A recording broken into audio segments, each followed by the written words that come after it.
I'm going to keep talking to myself, not every day, but whenever, just for the sake of continuation of the journey.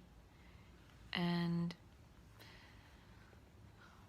mainly what I do lately is wake up, shower, but I didn't this morning, and then leave the house and do whatever, wander around. And I'm finding that I'm losing any sense of being able to create a routine because I don't have a home that's fully equipped with everything I need to make a routine, like a kitchen. So I'm spending way too much money eating at restaurants. Yesterday I spent $25 on dinner. I spent $10 on coffee and ice cream. And that was it. But that's a lot.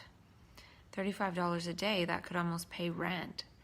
So yeah, I need to be better about that. But I'm also enjoying hanging out with friends when I'm with friends, and usually we'll eat at a restaurant or something.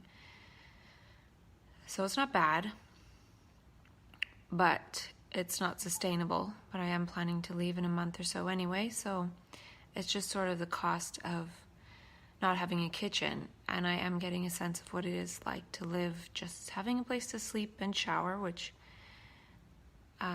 is enough in the summertime.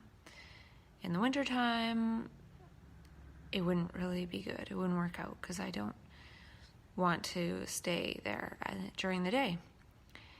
And so I'm just heating up some waffles at someone else's house, and then I'm gonna go spend a day in the sun. Yesterday I went for a hike and then laid at a park and then went for dinner and then watched a movie. I watched the Stanford Prison Experiment, which was interesting, and I recognized the name of the experimenter right away when their name was said in the beginning of the movie, and it's because I watched a TED Talk by the same guy who's now 85, and he's all about creating heroes, and he's very positive, and he talks about evil versus being a hero, and he talks about the bystander effect, where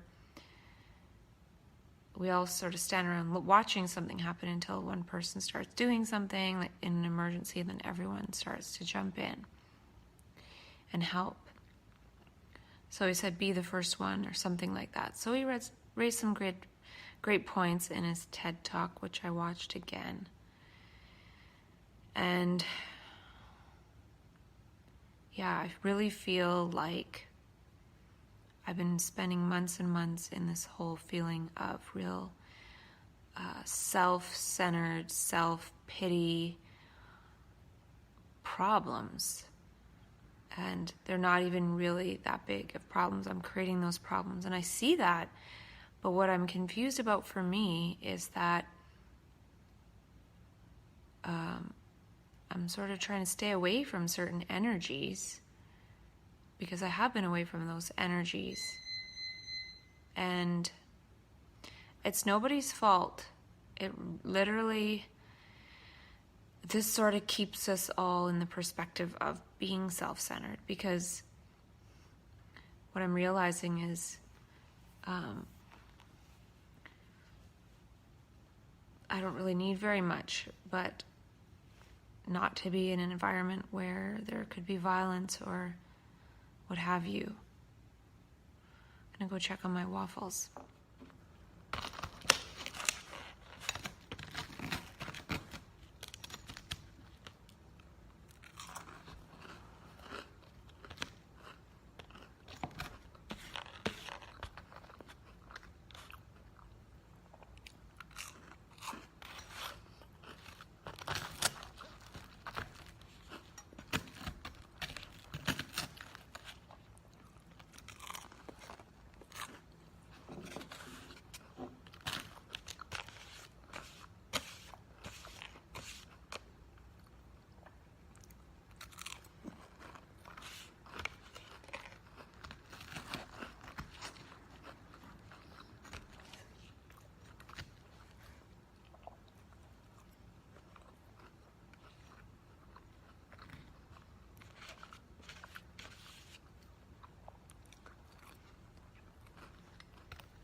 all I'm trying to say is that I'm finding that having a safe epigesturetic matrix is really important.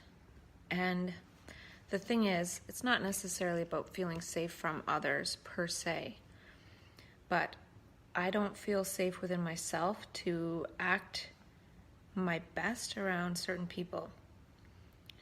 Around strangers, I'm fine, but around certain people I'm not necessarily fine, and they're not necessarily fine. So it's about I don't trust myself to manifest as the best version of myself. So I'd rather be around those types of situations where that's the most possible.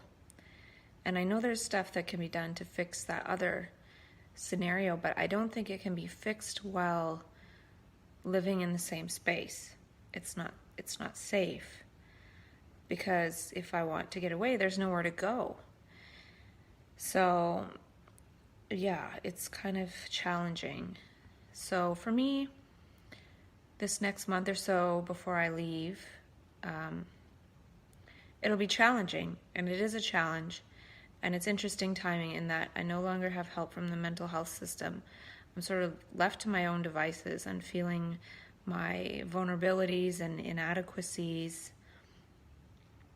as a person, but then still this is the way it is, and I need to try to navigate it the best I can, and I'm not doing a very good job. So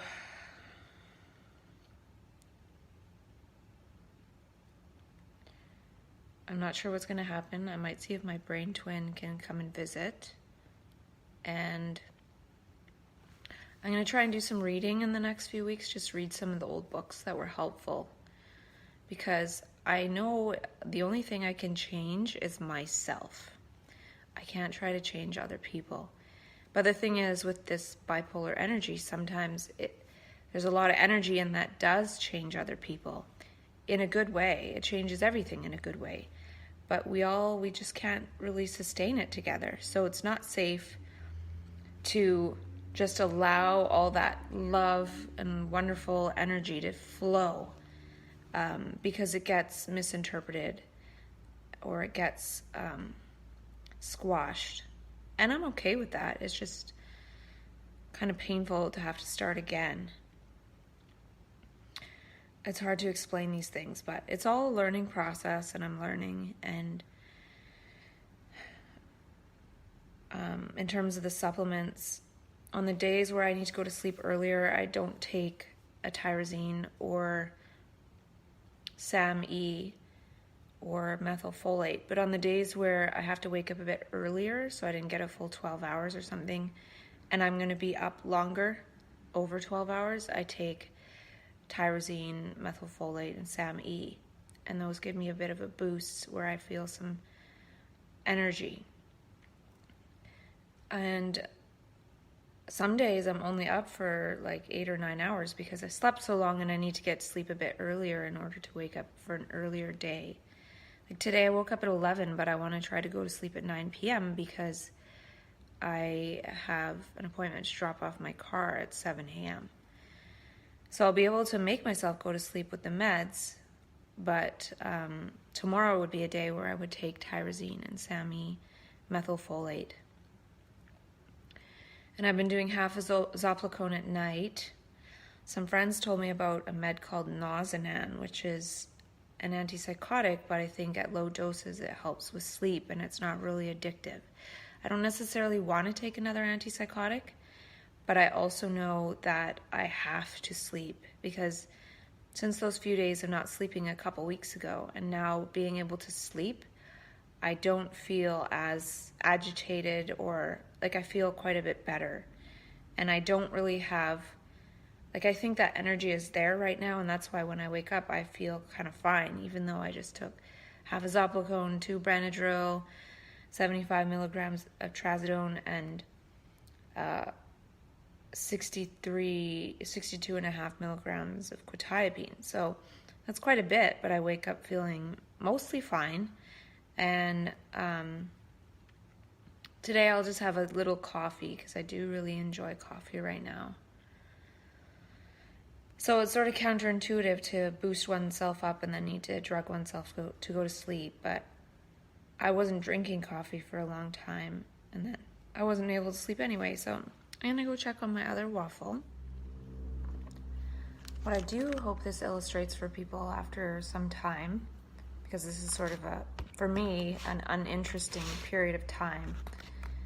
It's like me whining about my life situation when I have food, I have clothes, I have shelter. It's more just not feeling emotional safety, whatever that means. Or epigesturetic safety, feeling like I'll be gestured in ways that I don't want. And if you take that to the extreme, that's sort of what happens when people get to the point where they feel like they can't control themselves, and they end up doing something that gets them put in the psych ward, or they feel like they're going to hurt themselves or others. Or, that's often how people end up in the psych ward. That's how I've ended up in the psych ward like 6 times. So I really don't know what talking to myself daily is showing. I've tried to prove different things to myself, and they've all failed. So maybe continuing to go on no matter what. Even a little while ago, felt like I kind of wanted to give up. And in my mind lately, I do have, if this next phase fails of going to California and I come back and I get trapped again, maybe I will just make my way out of this reality. It's a belief system that we have to go on, that we have to continue. I don't think it's true. So I'll keep going for now.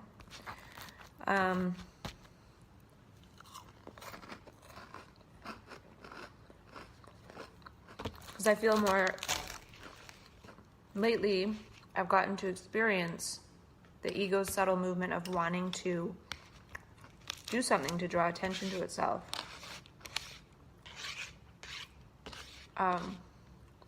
Which isn't bad, it's just sort of how it is. So, for example, I could think I want to kill myself so people will feel bad. But I don't feel that. I just feel like maybe I'm just kind of done with this world, and maybe that's okay. It's not like, oh, I want to do that so these people will be sad that I'm gone. That's not how I feel. But I think that's part of detaching myself from some of my attachments. Like right now, I feel like I could leave the area where I've grown up and everything and never come back. That's how I feel now. That could change, like everything else has. But I sort of feel like the way I manifest here isn't the way that I want to manifest. So, and I've experienced other places where I manifest in a way that I like better. Because I don't know if there is really any control of how one manifests per se. And I feel like the system in which we grow up, like the different dynamics in which we grow up, become kind of a prison. It feels more like of a prison right now. Now, if I really thought I was in prison, I'd probably be afraid and I'd run for it. But it feels more like, okay, I need to logically, rationally get myself out of this prison. And then if I were to be able to, I wouldn't walk myself back into it. But that's what I do. And this could all be a misinterpretation from my perspective of not having a living situation that feels congruent for me. Like, have my own kitchen, be able to make healthy food, feel healthier, get back to being healthier. I've been kind of just doing random for a year and a half.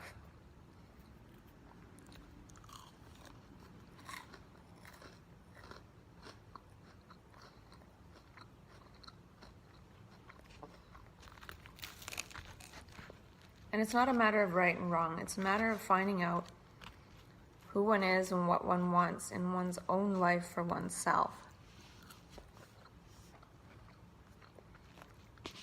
And I was going to do that course with the Enlightened Master, but it's like $500, and then there's another course when he visits, which is like $1,200 American dollars. And I just feel like it could be really awesome, but at the same time, that's a lot of money that I don't have.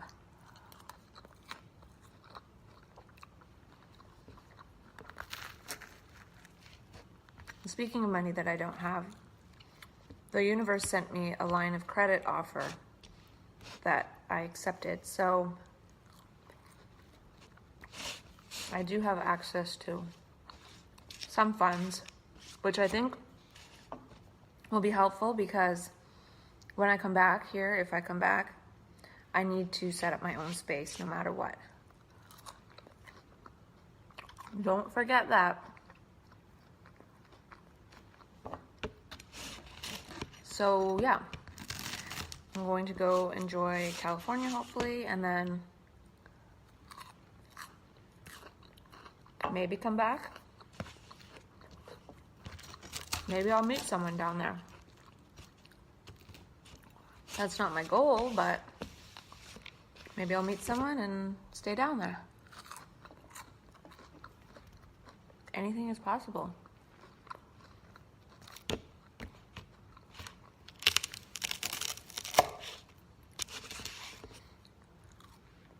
And I have had subtle insights in the last few weeks, but I haven't talked about them, and they're kind of gone, which is okay. But I was sort of having one yesterday about relationship and how we exist in relationship, and when certain relationships are strained, then that's when I manifest as I don't want to.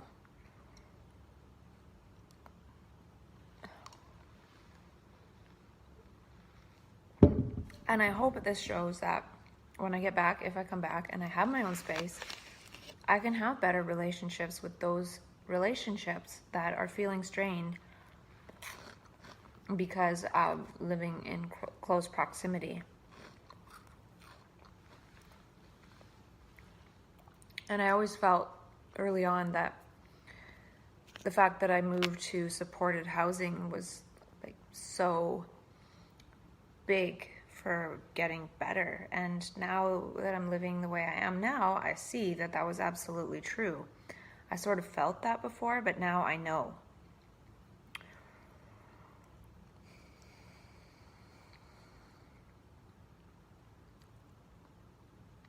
And the difference is in a way that this time I will get myself out of there and not revert to a psychiatric system to getting myself out of there. I'll leave under my own volition because, you know, money isn't the main currency. So it might feel like it's less expensive, but it's not because of what I've said about food costs. It's not. So my main thing is that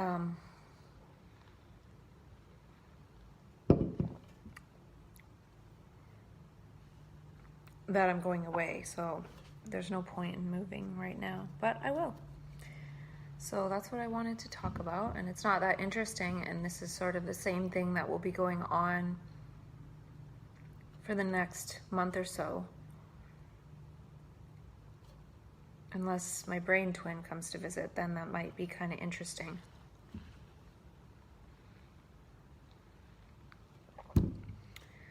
So,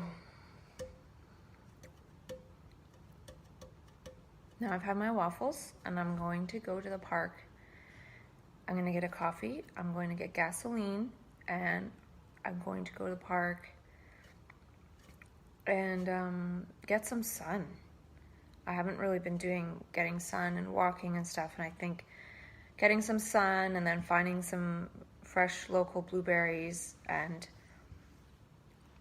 eating blueberries or something to cleanse. I've eaten a lot of junk food, and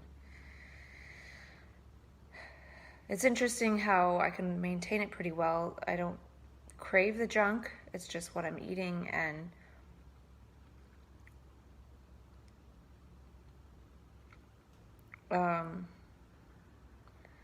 it's not really affecting me that much. Like, I used to feel really affected by unhealthy stuff, and now I'm like taking all these meds, I'm eating all this crappy food, and I still feel okay. So there's something about transcending the material world and cause and effect of those types of things. And I don't really feel that so much anymore like I used to, though I do know that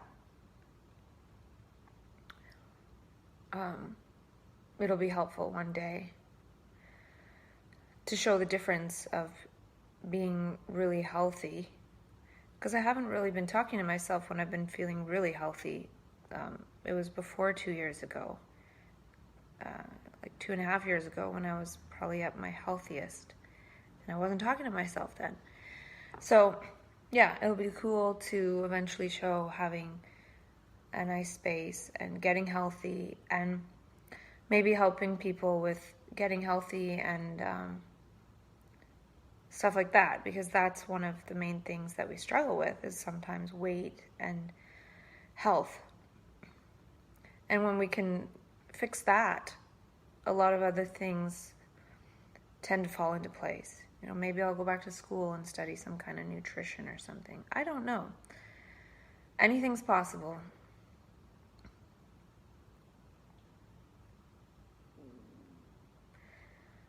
So yeah. I'm reading Practicing the Power of Now, and I've listened to the audio before.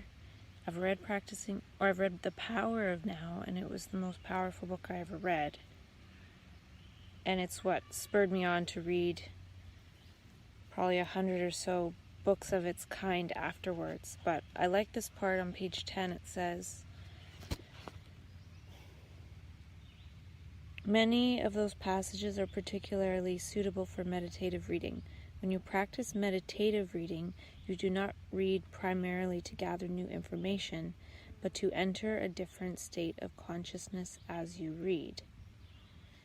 Only words that were written or spoken in a state of presence have this transformative power, which is the power to awaken presence in the reader.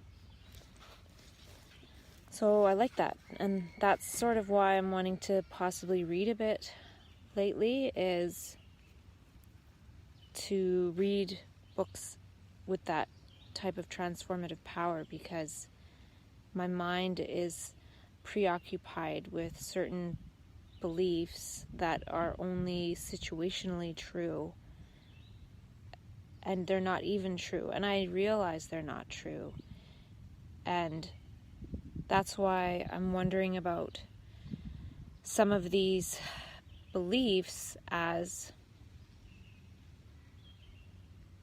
needing to be transcended at the level of attachment, not at the level of, okay, I'm going to try to think of positive beliefs, but taking the so-called intolerance of certain situations as a clue or sign to change the situation, not to change the beliefs.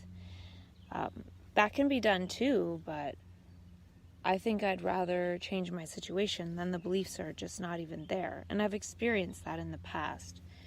So I could try really hard to change my beliefs, or I could change the situation, and I'm planning to change the situation. So I don't really want to work on the beliefs too much, but by reading some of these transformative things, that will change my consciousness into a more positive state. If I was sitting around with an enlightened master 24/7, I wouldn't need to do this. But this is a way to bring some of the masterful people back into my life. And I've read many of them before, but I'm sort of forgetting So yeah, that's one of the reasons I'm going to read. And I'm also reading more of this. Dr. David Hawkins is really awesome and helpful. And Loving What Is by Byron Katie as well. And getting some vitamin D. I haven't done this in a while, for sure. And I got my coffee.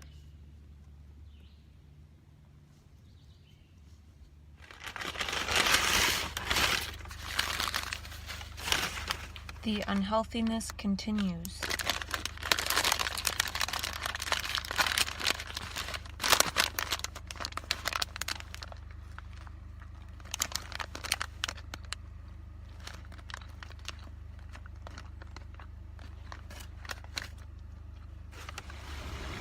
My car's getting fixed, and they already called me and informed me that last time when they fixed the windshield, they put in an aftermarket windshield, which could be the reason why the lane departure feature isn't working. So I don't know about that, and I'm not really happy that they installed something that possibly jeopardized my safety and the safety of others.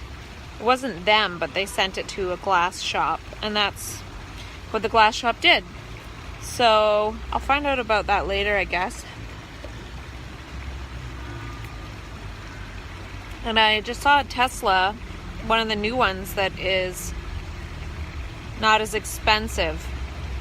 That's the first one I've ever seen. I can't remember what it's called, what model it is, but it was definitely the smaller one with the computer screen in it. And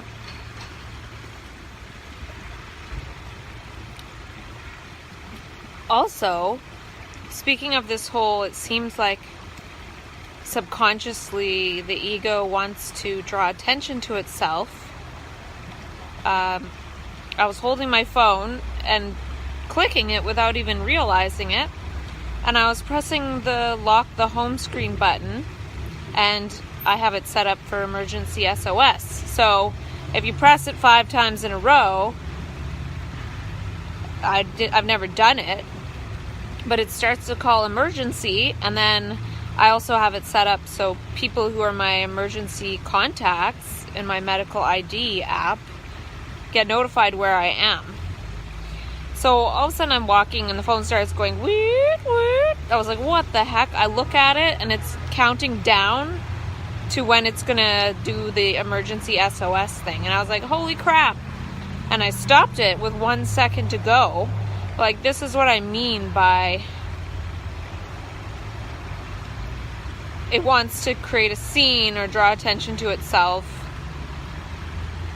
And that's what happened in October when a friend of mine ended up alerting the authorities when I said I feel like I might end my life. And then the cops showed up. This last time I got away with not creating that kind of scene, besides like the dog attack. And so now it seems like subconsciously there's something that wants to draw my body back into the epigenetic matrix of the self, like through accident or subconscious movements of the body. It's really strange.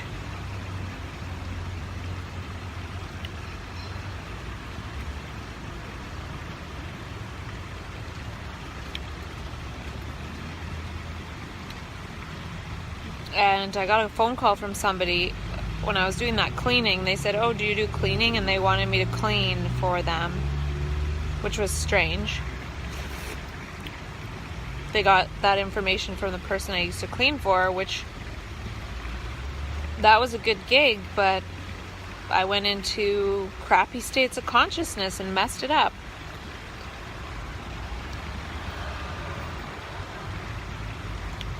That's how more got messed up last time in October, November, December, whereas this time I just tried not to have anything on the go that would get messed up.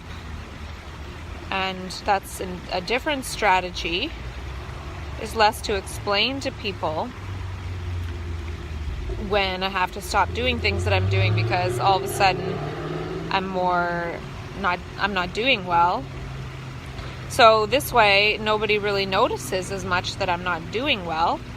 But then these weird subconscious things happen, like my body just clicking away at the screen, at the lock screen button on my phone for no reason while walking with my phone in my hand, and almost setting off like an emergency call and sending off texts to the people in my emergency contacts. It's like, what the hell?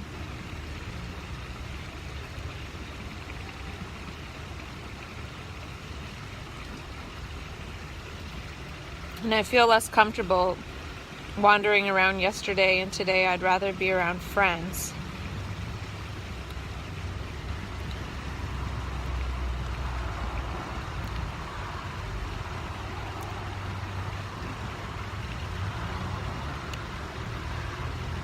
And then yesterday, I went to this other park. I got a smoothie, went to a different park, just to chill. It's not as nice of a park. It's more noisy with traffic. And then this guy came to the dock where I was on a little lake, and he started smoking. And then he starts chatting me up, and then he's like asking me if I'm married, asking me if I'm single, asking me if I have a boyfriend. You know, it's just... And he says he goes there every day, morning and half an hour in the morning, half an hour at night. And I'm like, thanks for telling me. Now I never want to come back here. So it just sucks to like have to edit out places that one wants to be because somebody goes there and is lonely. I said I wasn't married, but I did say I have a boyfriend, which isn't true. And he still asked for my number.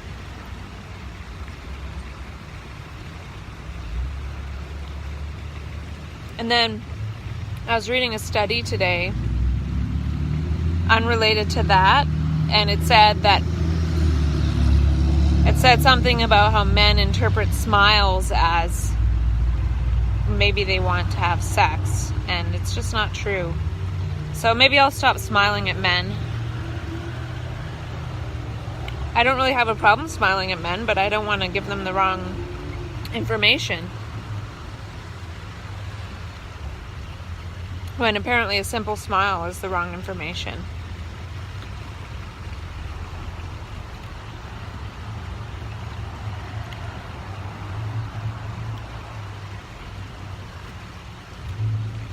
So I was reading some interesting studies that I have from years ago. One I read was called The Evolution of Happiness, written in 2000 published in the American Psychologist by David Buss or something like that, and it had some really interesting points.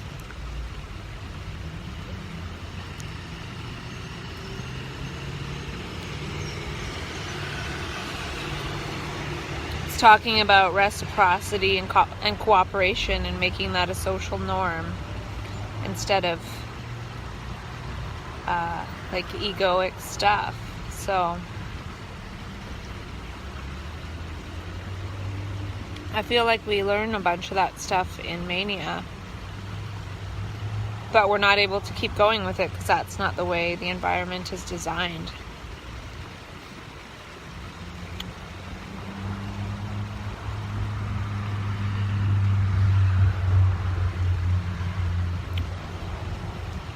And it said something about knowing who your friends are when negative things happen or something, like this other thing I was reading. Or no, maybe it was the same one. And then kind of realizing that's partly why I feel resistant to my current environment, because when I've needed help at certain points over the years, I haven't had it. And that made me stronger, but it also makes me feel like those people aren't my friends. And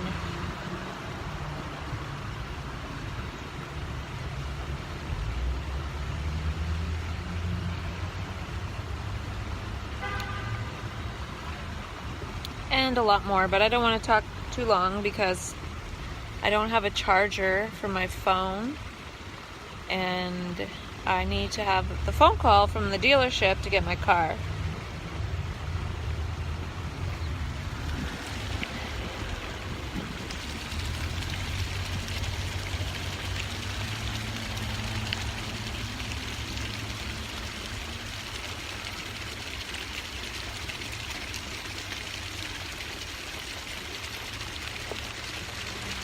Yeah, I learned a bunch of interesting stuff by reading a few studies today. Well, one study and then part of another one. And then I'm reading this book on happy chemicals, and this was really interesting. They talked about a study in the happy chemicals book where they gave monkeys a reward of spinach for whatever. Spinach. And then later they changed the reward to juice. And eventually that juice didn't really give them a spike of dopamine, but after that they started giving them the reward of spinach again. And the monkeys reacted by throwing the spinach at the researchers and having bouts of rage. So to me, this relates to mania, because I'm looking for this mechanism by which we get really angry. So when we go into mania, basically it's like going into a world like the monkeys where you're getting juice for being in that world. And then when it starts to crash and one starts to be reconditioned and like family starts to come after us and grab us and throw us in the hospital, or the structures of society do, it's basically like now we're going back to getting rewarded by spinach. And we react with anger and rage because we went into a world that is like juice every moment, and new fresh juice, it never gets old. And then we come back to this world of what we have as designed for all of us, and it's like everyone gets spinach, and no wonder everyone's so miserable. But we react with anger and rage because of how we're being drawn into a world of a different reward system, that we've seen a different world, so that can never satisfy us again. Well, in general. So all of this stuff that happens to us is very scientific, and I see how it relates in everything that I read. And I'm starting to read now again a little bit, but I've already talked about most of this with myself without reading very much. It's basically what I talked about, how we have this scientific capacity of observation within us, and we're able to observe and learn in the moment. But we rely on others to tell us what to do and how to act, and patterns of action, because that's sort of how we're trained. And mania gets rid of that training, and we have the energy to perceive moment to moment. So anyway, there's a lot more to it, but pizza. I'm so tired of junk food. I feel sick. Today, I am on the hunt for blueberries because I've been eating so much restaurant food that I'm feeling blah. I don't know how much longer I can take it.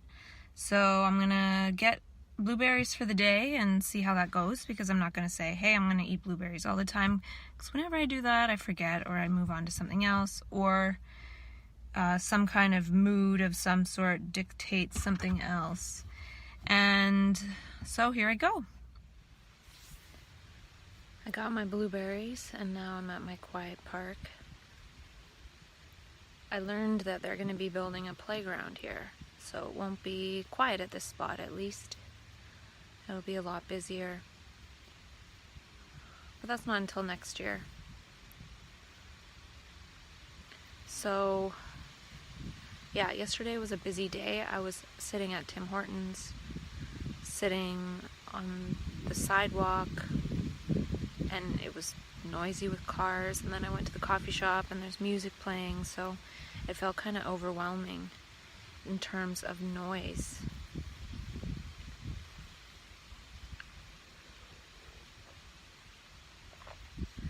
And it felt quite nice to sleep in my totally dark room that is silent. and I woke up and I felt a little grumpy, but I think taking the tyrosine and the 200 milligrams of SAMe and 500 milligrams of uridine kind of helps to give me a bit of a boost. And I was able to clean my sink and do a few things. And today I'm gonna get some sun. And then talk to my brain twin at around 6:30. And I think I'm gonna invite him to come up.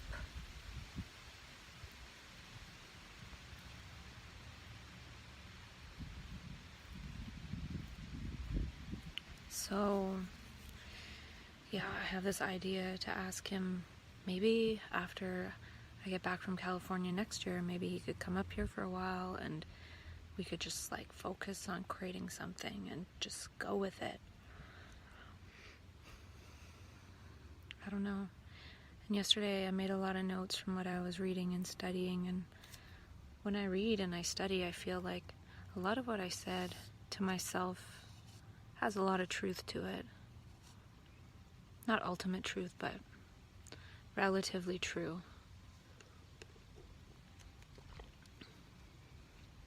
So yeah, I'm gonna enjoy the sunshine for a bit and chat later. It's pizza time.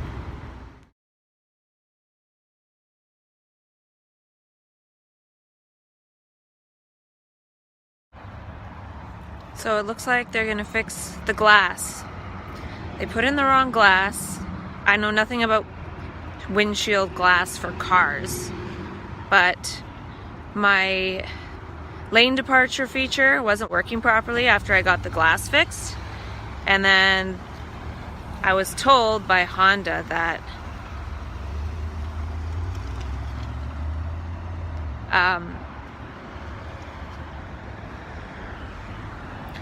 the reason was because they put in aftermarket glass, and they seemed kind of surprised that there was aftermarket glass in there. Like, a bit concerned. But then they went to the story that, oh, it was the glass fixing place that did it, and they had nothing to do with it. So then I went to the glass place, and I kind of said, you know, this isn't cool that I wasn't told that some safety features wouldn't work properly. Because literally, I was driving like usual in the middle of the lane, and the stick shaker's going, and I'm veering into the center, which is good if I'm veering out of the lane to the right, but I wasn't. So I was kind of veering into oncoming truck traffic on like a truck route, and I was like, what the heck? And I didn't know how to turn it off right away.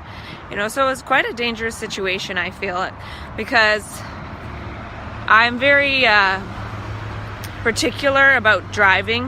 I like to have lots of visibility because my eyes sort of work, well, my brain works based on seeing more than habit programming. So I have to be able to see. You know, if there's even a little smudge on the window, I like get a Norwex cloth and clean it off, because I don't like not being able to see very, very well. So to have this stick shaker thing happen and mess up the driving and not knowing, like, that wasn't cool. They should have told me I had to keep those things turned off. And if they did that, I would have said, well, put the proper glass in. If it's extra, I'll pay. But there was some miscommunication or something happening there. I don't care, but what I am happy about, well, I will be happy when I get my car back and they don't charge me any extra. But it seems like they're going to fix the problem. And I was able to communicate that with the Honda service officer and then the business manager, because they helped to set up this repair happening because of how I went away for a month right after I got the car, and then I had to come back and get it fixed after. So they tried to help with that so the air conditioning could be fixed on the same day, but only the glass was fixed that one day and an oil change, and they didn't do the AC. So anyway, long, complicated process.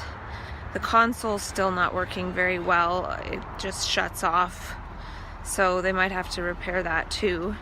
So it's a bit of a job to get all this stuff fixed up properly, so I'm not distracted in any way, shape, or form while driving, because that's not good at all.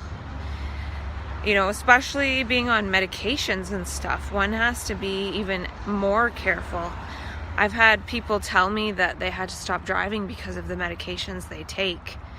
One person I talked to said that their eyes roll back into their head like this, so they can't drive because their eyes could roll back into their head. And I just felt like, wow, I never want to get to the point where I can't drive because of these medications. Like, that would just suck. Totally.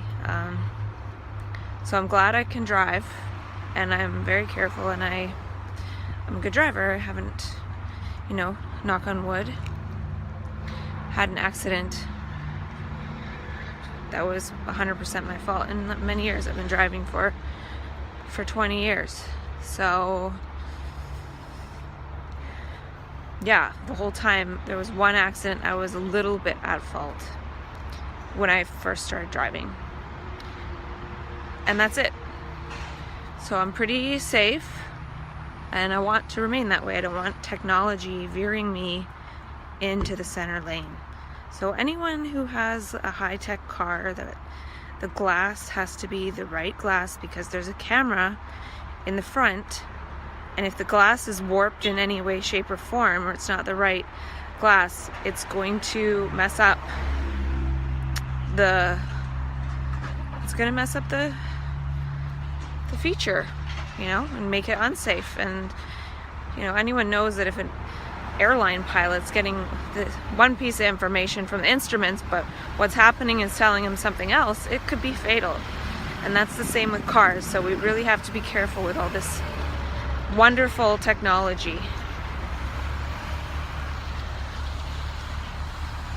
I'm gonna go to Tim Hortons and get a coffee. But anyway, I kind of wanted to say I'm a bit proud of myself. Not really proud, but I'm saying I was able to communicate, calmly, assertively, non-violently, my concerns and how I wished it to be resolved. And I don't really care where the miscommunication was. I just want it to be a safe vehicle for me to drive, and for the features to tell me the right information. So yeah, anyone, if you ever have your windshield replaced and you have a fancy kind of technology car, make sure they put in the right glass, because it could be fatal. So yeah, be careful, y'alls.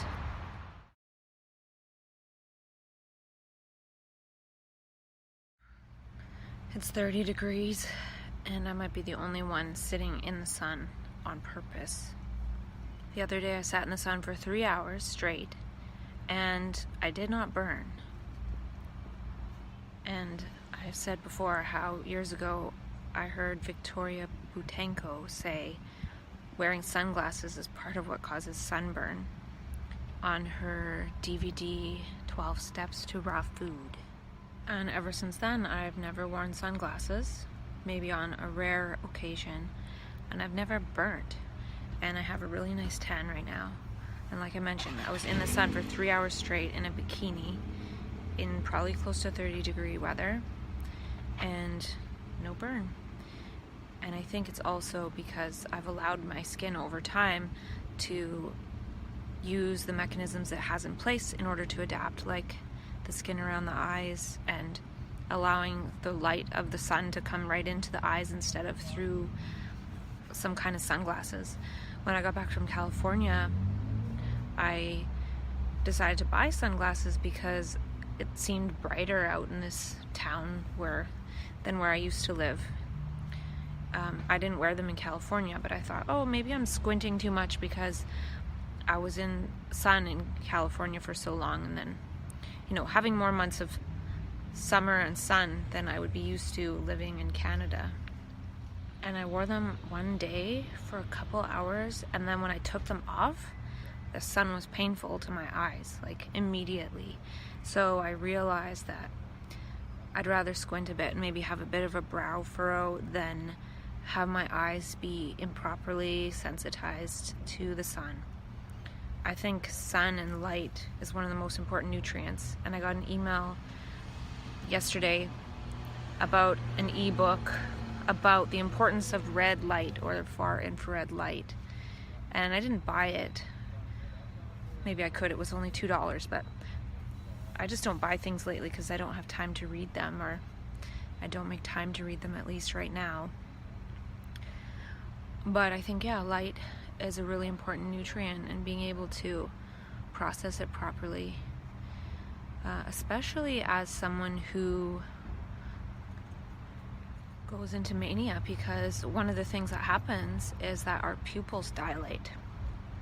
So if we're always wearing sunglasses and then we go into a state where our pupils dilate, then it's sort of relatively dilating even more. So if we're not wearing sunglasses, we go into mania, and we usually wear sunglasses, we're taking in even more light.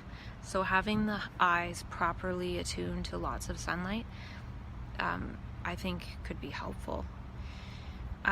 Because the light and the warmth does speed up our metabolism. You know, we're metabolic creatures. We're just like anything else that like the plants grow more in spring and summer, so do humans. Those capacities, when we're not spending energy warming up our body, then we have more energy for other things. And so being properly adapted is important. And after all these years of going in and out of higher and faster brain states, now I'm at this point where I really don't think I need much of anything. Now, of course, there's food, clothes, and shelter, having a place to sleep and shower. I sleep in a totally dark room. I take medications to sleep. And sometimes when the energy comes in, I feel like I buy stuff to help myself, but I feel like that movement is coming to an end, and I see I don't really need anything. But I feel like I do need quiet, like traffic noise and TV noise bothers me. I do need warmth. I don't like being cold at all. And I do need the sunlight. So that's why I think it could be helpful to migrate south in the winter. And there are people that recommend doing that, like Dr. Mercola. He moved to Florida to have access to sun year-round. And I can't remember where else I read somebody else saying if you're really affected, go to a sunnier country in the wintertime. And, you know, with technology and transportation now, it's not really that impractical to do. So making that possible is something I'm going to work on. And, yeah, so many other things. And they fixed the glass in my window, put in a Honda windshield. They didn't charge me anything extra, which I'm very happy about, that they solved the problem without making me incur any of the cost. And also, now the lane departure feature works perfectly well. It's not doing the shaking all the time on the highway. I was literally just driving on the same stretch of highway, and it wasn't going all nuts on me. So that is awesome. One thing I did notice though is the Honda glass seems to have a bit more of a glare. Like I can see the dash on the windshield, and maybe that's true, I don't know. So I'm glad they fixed that, and also I'm happy about the way I was able to communicate. When they told me at Honda they weren't gonna, like, it wasn't their fault, they didn't put it in or whatever, which is true. I was wondering if they knew something about it, but it's irrelevant because it's fixed. But I spoke with the service manager, and, you know, then I asked to speak with the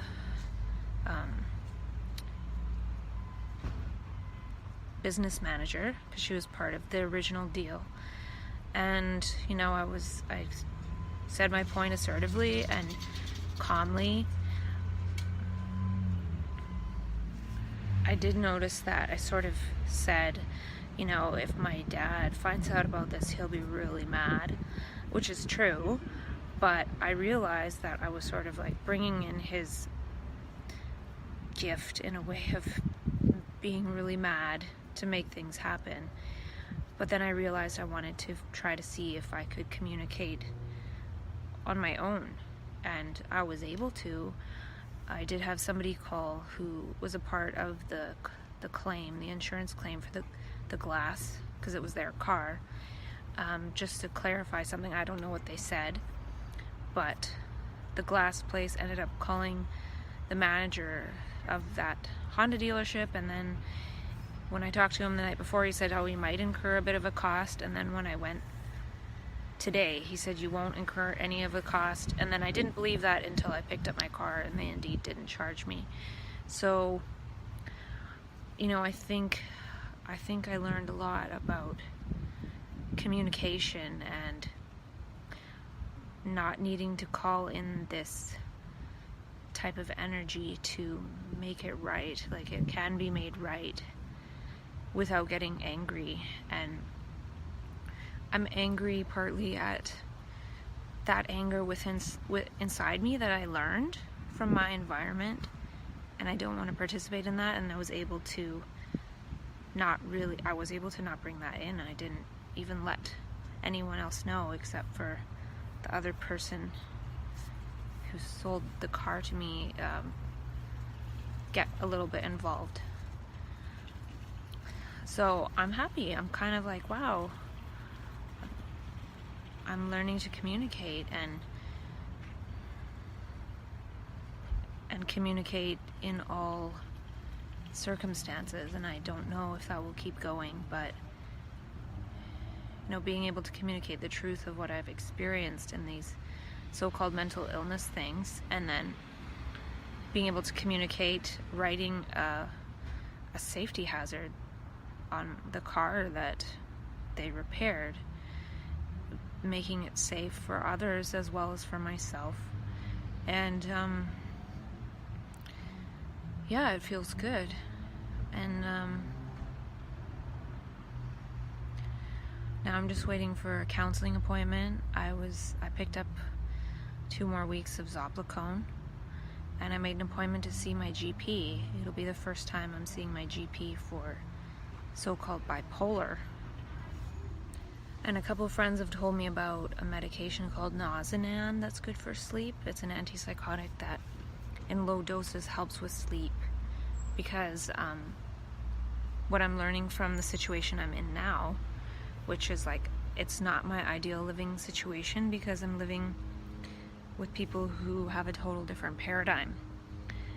So I don't really like to be there. For one, it's too cold with the air conditioning. For two, it's not quiet. All the sound vibrates through the whole house, and I don't like hearing other people's conversations when in my home space. I don't mind it when I'm out in public, but if there's nowhere to go to get some silence and reprieve and relief, then it makes it really challenging. I can even verify that with the Spire device. If I'm out and about all day and then I'm in a noisy coffee shop, I realize it's not necessarily the music but the volume of it, because I was in the same coffee shop, music lower, and I didn't have as much tense breathing as when the music was quite loud. So that's good to know. And it might be a good reason to get those Knops earplugs.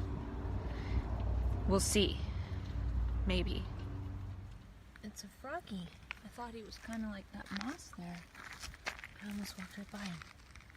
You shouldn't be on the trail. People bike here and you get run over. Come on, keep going. Keep going, silly frog. Keep going. Maybe you're a toad.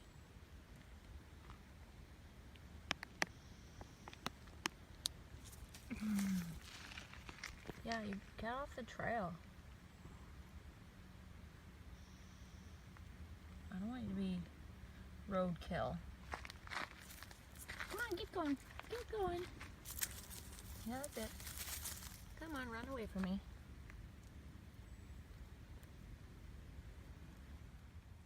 Come on, keep going, Froggy. Come on.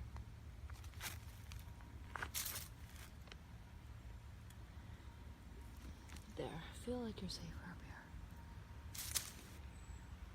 That should be good. Now you stay away. So I found some blueberries that they sell them out of the fridge. So they're nice and cold.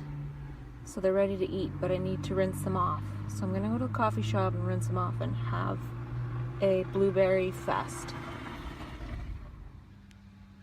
I stopped by a farm that I marked in my calendar because it said sour cherries in July. So here's a sour cherry. There's the rest of them. I'm going to try and give them to a friend, and then if they take them, which I hope they do, then I will get more. And the lady said they're really good for gout, which I don't have, but apparently they're really high in melatonin. So it could be something that is helpful to sleep, helpful for sleep.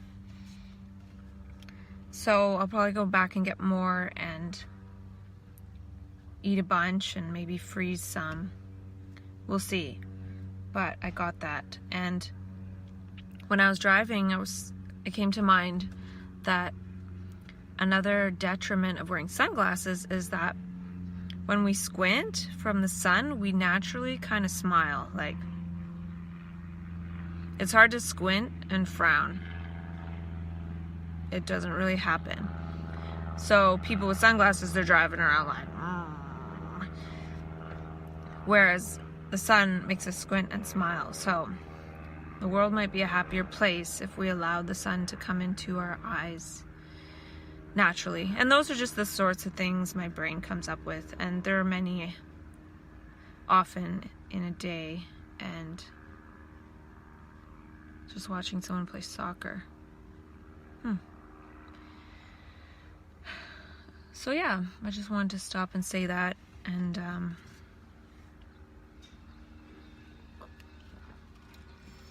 yeah, I feel like this is kind of like a boring period of time in a way. I watched a video on YouTube about, well, it was called An Interview with a Catatonic Schizophrenic. The guy didn't really seem catatonic, he was verbal. But that's what it was titled, and felt really bad for the guy. It was old footage, and he was saying, if I say that I don't belong here in this mental hospital, the people that don't like me, the psychiatrists, will find a place with worse conditions for me to be. And that's so true. Like, to me, he was speaking a lot of truth. And then he was saying people don't like how I stand, and I think the psychiatrist or the interviewer was asking him to describe that, and he said, I can't describe an image or something. So it was really interesting to watch, and it's the same sort of thing that's happening now. It's like if you say you don't think you're ill, then you don't have insight into your illness or something. So, you know, he had figured out the rules of that game, and by virtue of those rules, he manifested as talking kind of flat. And he was talking about wanting to teach people piano, and the interviewer was saying, well, do you play piano? He's like, no. Do you have anything in place to teach piano? He's like, no. You know, so he could have been tapping into a past life, or nowadays people would say, well, let's get you a peer support worker and see how we can move towards that goal. Obviously, a guy in a psych ward, if there's no piano, he can't move towards that. So to say that it's impossible when you don't provide the conditions to see if it could be true is kind of silly. So, or he could be tapping into his, well, what I call is the adjacent light body, how we were meant to be in this world, and had we not been so morphed and warped along the way, maybe that's who we would be. So for me, when I was little, I felt like I wanted to be a singer, even though I couldn't sing, and I still can't really sing. I just sing for fun while I'm driving, but I had had I pursued that from the beginning, maybe I would be a singer. Today is probably the hottest day of the year. Could be the hottest day of the year, and I spent a while of it in the direct sunlight, sunbathing. Now I'm doing some forest bathing. And it was sort of the later afternoon that I spent in the sunlight, mainly because I woke up late. And then I watched a couple of TED Talks randomly. Actually, one mainly. And the lady was talking about unconditional positive regard in parenting. And then she also said for oneself, to feel about oneself, unconditional positive regard. If one isn't being what one aspires to be in any given moment. And I think that's an important concept to apply if one is labeled with bipolar, because we can sometimes manifest reactions that we're really not happy with. And so yeah, just having unconditional positive regard for those moments as well.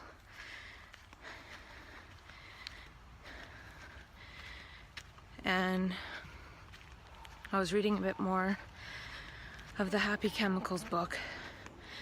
It's kind of interesting, even though it's not my favorite to read about books that say, oh, it's because our genes want this, because our genes want to be replicated and passed on to the next generation. I know what they're trying to say, but it just sounds so boring. But they mentioned, like, whenever I read stuff, I sort of extrapolate it to my experience with so-called bipolar. For example, they talked about this other monkey experiment where an alpha monkey was put behind a one-way mirror so it could see its tribe, but the tribe couldn't see the alpha monkey, meaning dominant monkey, because of the one-way mirror.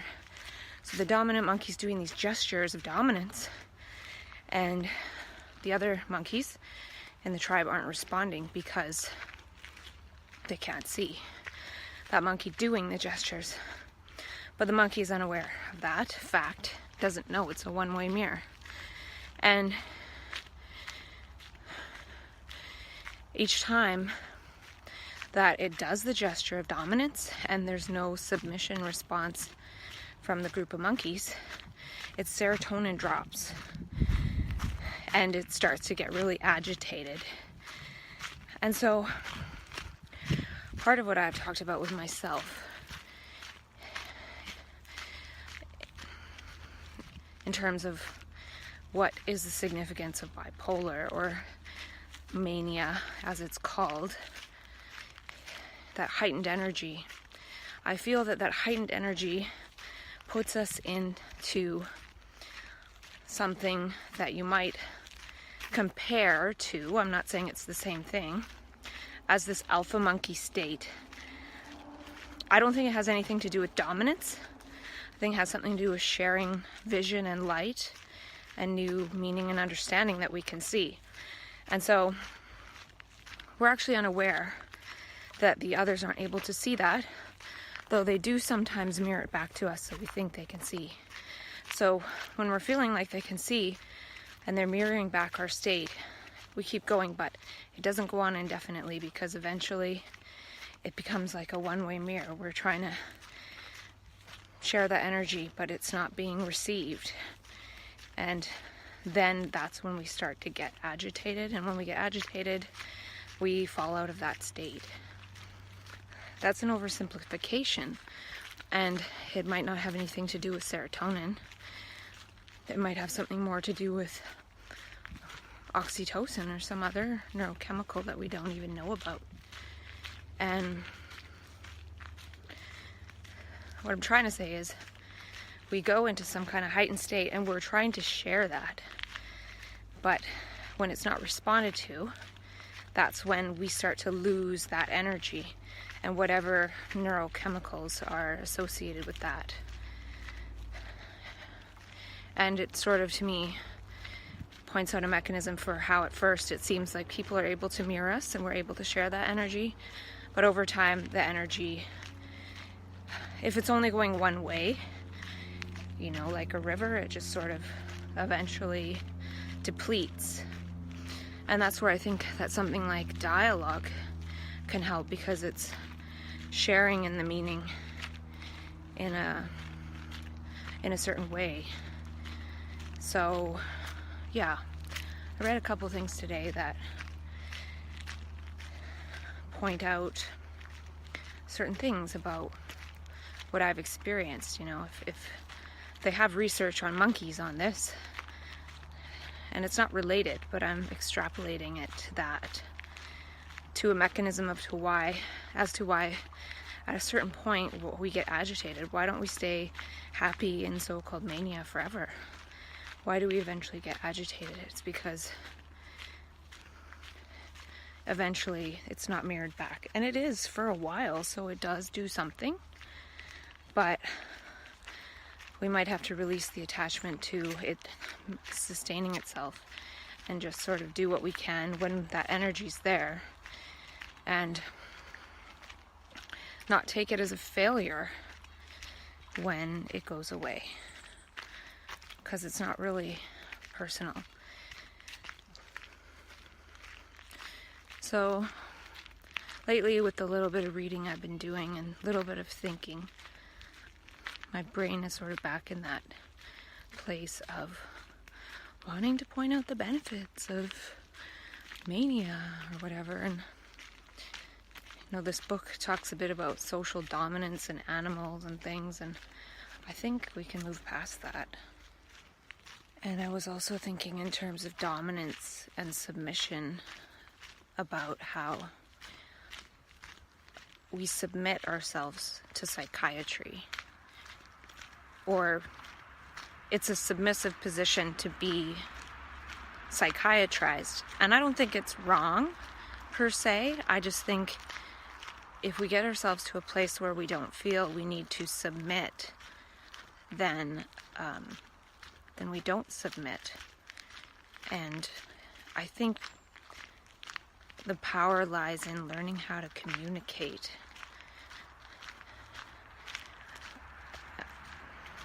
More or less. And another thing that I wrote down in regards to that Happy Chemicals book was that how, the animal does a gesture of dominance. And if the other animal reciprocates in terms of submission, they get serotonin, or they get that boost of the neurochemical. So it's actually the action that they need to get the action they want in return in order to get sort of the reward of serotonin. And if they don't, serotonin drops. So this, to me, shows a mechanism of what I've been talking about with myself in terms of epigesturetics, and how it's the gesture. And there's certain traits and gestures of so-called mania that people do mirror. And in that mirroring, there's a sharing. It's not even about, it's not about dominance. There's a sharing and the acknowledgement of the beauty and the ecstasy and the joy of being alive in a human body. And it's not about any certain thing that's needing to be required in order for that to be so. It's just true. It's evident in the energy of the moment. And that energy, I don't think in terms of needing to feel it all the time, but I do feel that when it comes in, it helps to mirror those gestures. And if, say it's to do with oxytocin, sharing and bonding in the knowing of the ecstasy of being a human being. So if one in mania is feeling that and they do something, like say they smile or do a little dance and somebody else smiles at them, that's sort of the acknowledgement. And they're not trying to do the dance to prove to someone they're doing it better or anything like that. It's just an acknowledgement of the joy of being alive as a human. And so it's sort of an exchange of that. And the joy of being alive and being human doesn't require any certain kind of cause. Like, one could access that no matter what they have. If it takes something in particular to get that state, then it's no longer that. It's reward and punishment and the dopamine and, serotonin reward in terms of social dominance and things like that. And, the energy of mania doesn't really have anything to do with that. I think for sure there are elements mixed in. There can be mixed states. Not mixed states of like mania and depression, but mixed of the energy of ecstasy and the causeless wonderment of that, and also the energy of the brain storing memory associations in order to navigate the theory of mind that we've created as the world and get rewards based on movement in the brain cells of that, which has nothing really to do with anything. So, and then since most of the world around us is designed for the way it's designed, we do eventually get swallowed up and submit to old brain states. And just like the monkeys who get angry when they're no longer being mirrored, though I think this is a different mirror, it's not submit to me, it's totally different energy. Then we go kicking and screaming back into the old social order. And there was something else that came to mind, and then it went away, but it'll come back. Oh yeah, the other thing I watched was about a researcher named, I think her last name was Dweck or something.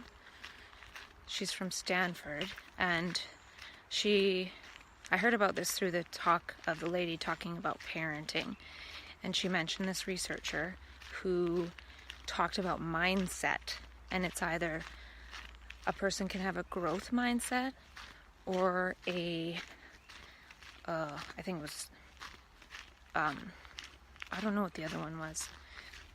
That's probably cute that I have a growth mindset. But, I don't know, it was something about static, or how our intelligence is inborn. So some people think how they're born and how they are is their capacity. And then she was saying other people have a growth mindset. So the growth mindset would be about learning from challenges and something in the bush over there.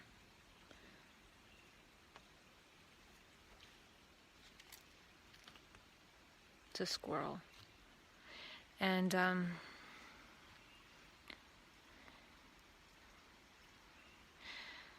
so the growth mindset is learning from challenges, and then the static one, or whatever it was about how people who, if they have a problem that they're given that is above their intelligence, they sort of shut down.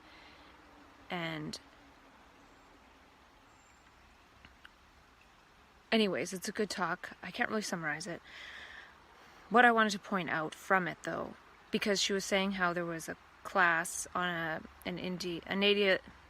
native reservation, and this woman, she got her PhD. This other woman, she got her PhD from Stanford on learning, and she went back to her reservation where she grew up, and they were the lowest in the state, and she created a growth mindset learning environment where the kids were able to, in a couple of years, be at the top of the state.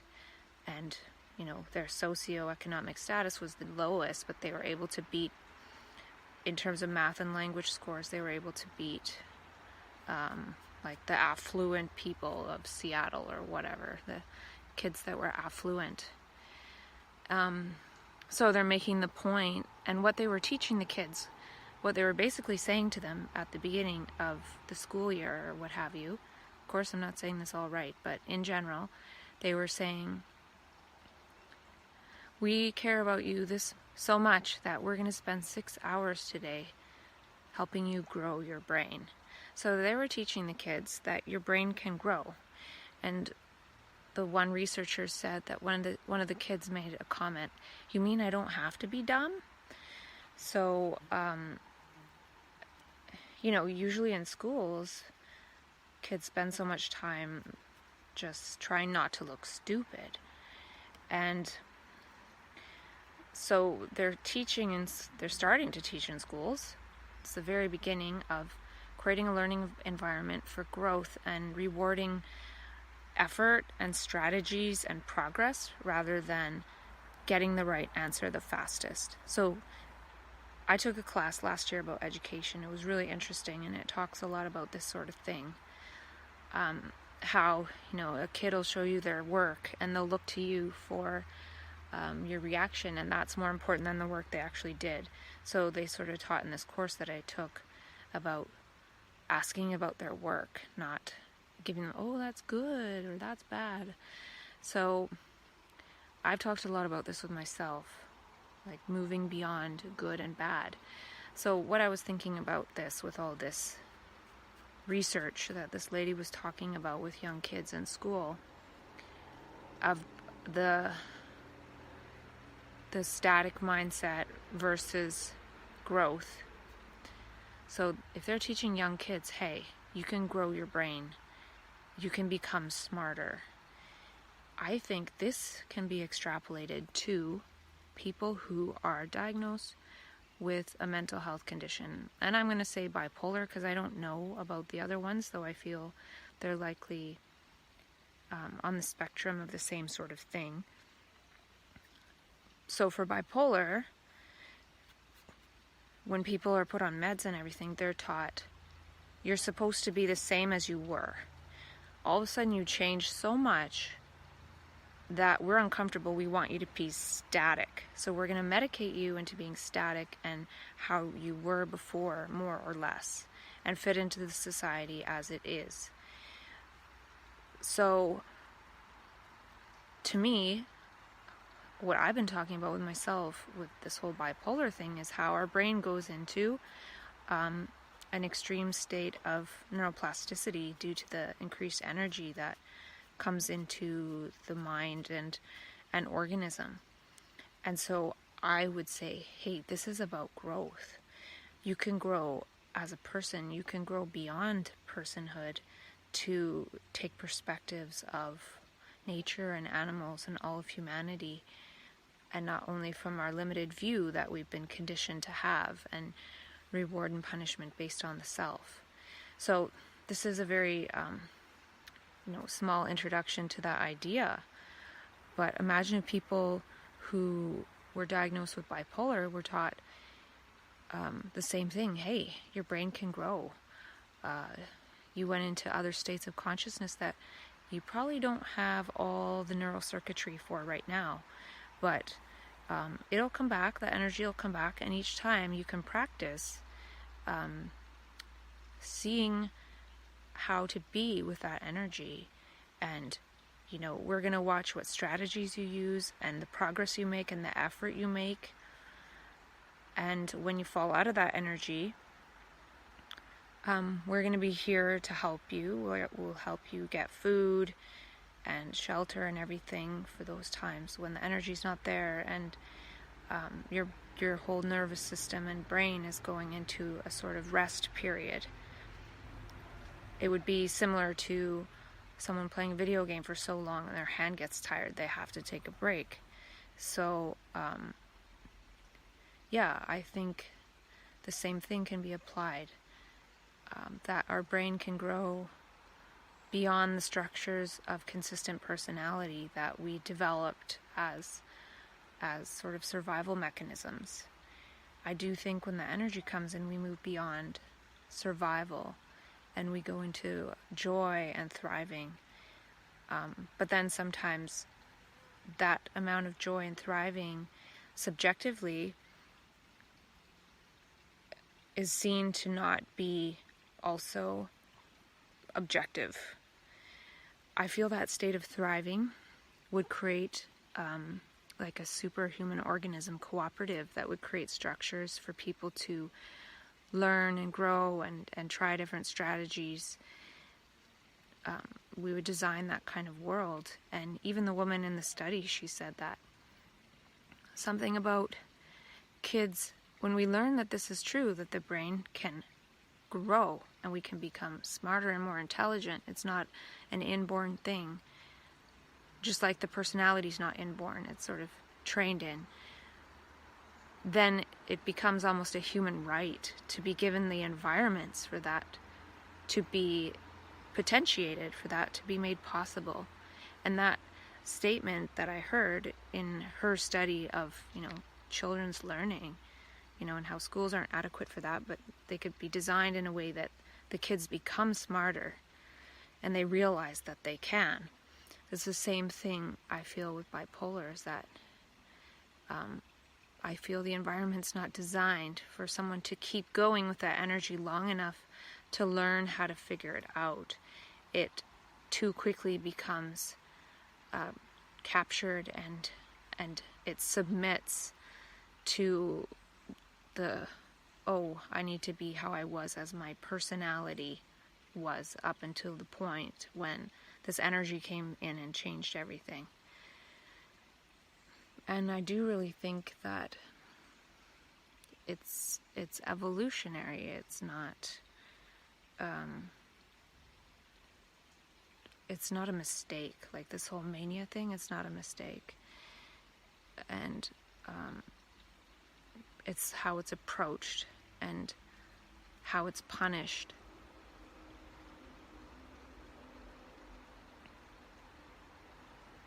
And if our brain goes into a different state of receiving a different type of, I don't want to call it a reward, like a boost. It's almost like as we're able to be that way, it starts to change the genetics such that it can build new neural circuitry to be able to gesture and hold that energy. That's not a reward. That's like redesigning the human body.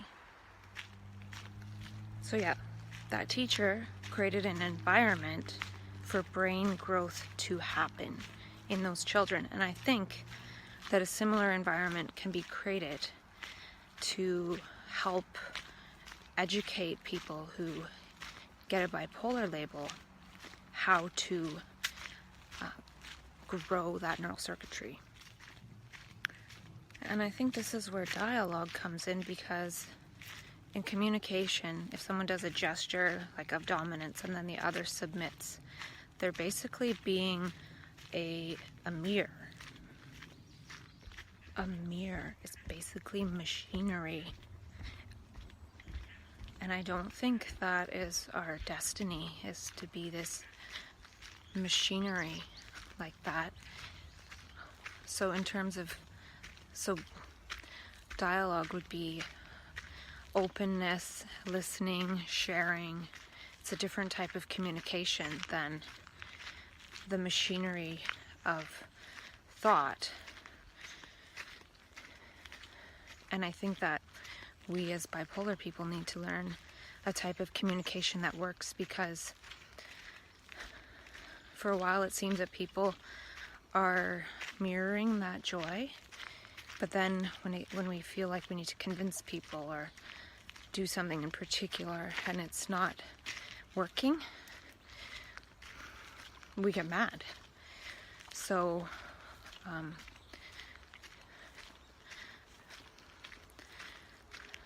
I think realizing that a lot of it works in the unseen realm can get rid of some of that need for immediate feedback. Because the whole dominant submission or what have you is immediate feedback. But if we're not looking for immediate feedback or trying to get it, then perhaps we won't elicit the response of the machinery of psychiatry. to put us in our place, put us back in our place. So what I'm trying to point to a little bit is that we can create co-learning strategies and learn together in order to understand this more. And also by doing that, we create sort of a bubble that keeps out the response of psychiatry. Because it's a response if we do something that makes it come and get us. Even to the point of the other day where I was clicking my phone without really realizing it. And that would call the emergency services, you know. It's still embedded in the body and the gestures to call for help. And it's really hard to get to a point, or it's challenging to get to a point where one doesn't feel the need to create that kind of scenario consciously or even unconsciously or subconsciously. It can still happen. And I've seen this in how the police got called on me in October, and then I saw it in the drama that tried to be created in June. And then even just a few days ago, my body trying to bring in emergency services, you know? And like I said, a lot of this works in the unseen. So expecting to be able to see that others see what we see, how can we even know? We can't know. Even if somebody speaks like it seems like they can see what we're saying, we don't know if they do. So we really can't know. But we can communicate anyway. And I'm not saying I'm there yet, that's for sure. I don't know. I feel like my energy is coming out of the needing to create drama level of energy, but you know, there's always a few more months from now when it'll come back and try to create some drama again. But I'm wondering if one creates a type of communication where one's just communicating like this, however this is, and not expecting any kind of feedback that it was something good or anything like that. Needing a result, like if we think we need a certain result, then we're saying we know what the future holds or what it should hold. And that is grandiose for sure. So lately I've noticed that I've gotten several emails being like, oh, forest bathing is so good for you. That was one today. By, you know, it's not by any people in particular that are into forest bathing. It's just I'm getting emails about that, and you know, the value of sunlight or infrared light or red light, you know, we're not getting all the sun and blah blah blah. So I'm just doing my thing in the forest and in the sun, and I'm getting emails about how it's good. So maybe that's the feedback. Maybe people are picking up on it, you know? Well, you don't know, and neither do I. And that's okay.